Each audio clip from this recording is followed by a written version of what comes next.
मां सरस्वती जिनके स्वर में गूंजती थी, ऐसे महान कवि की इस पावन धरा को कोटि कोटि नमन भी कर लो और आपका आह्वान भी कर लो।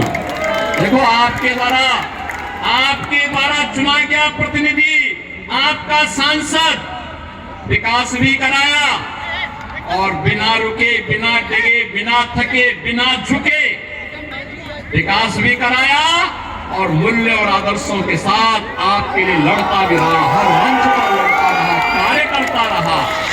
ऐसे प्रतिनिधि बार बार चुने जाने चाहिए। चुने जाने चाहिए कि नहीं चुने जाने चाहिए? चुने जाएंगे ना। बहनों और भाइयों, चुनाव के दौरान जनप्रतिनिधि से ये उम्मीद करना कि घर घर जाए, संसदीय क्षेत्र बहुत बड़ा होता है, बहुत कठिन होता है, क्योंकि वे प्रदेश के, देश के बड़े नेता हैं, कई जगह उनको जाना होता है।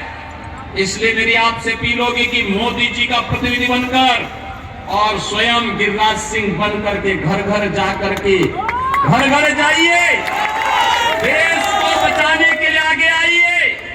एक कांग्रेस और आरजेडी का गठबंधन भारत के विभाजन की नींव तैयार कर रहा है। बाबा साहब भीमराव अंबेडकर के द्वारा बनाए गए संविधान में ओबीसी, एससी, एसटी के आरक्षण पर सेंध लगाने की तैयारी कर रहा है और यह छूट इनको कतई मत देना, क्योंकि बाबा साहब भीमराव अंबेडकर ने कहा था कि धार्मिक आधार पर हिंदुस्तान में आरक्षण नहीं हो सकता है और यह आरक्षण हमें धार्मिक आधार पर नहीं होने देना चाहिए। लालू जी के स्वर तो टूटी पड़े हैं कि सभी मुसलमानों को ओबीसी का आरक्षण मिलना चाहिए। अगर ओबीसी का आरक्षण आप उनको दे देंगे तो फिर हमारा ओबीसी कहां जाएगा, कहां जाएगा? कांग्रेस ने एससी के आरक्षण को राजेंद्र सच्चर कमेटी बना करके पहले ही सेंध लगाने की शुरुआत की थी। बहनों और भाइयों, इनकी साजिश को सफल नहीं होने देना है। और दूसरा महान पाप कांग्रेस क्या करने जा रही है?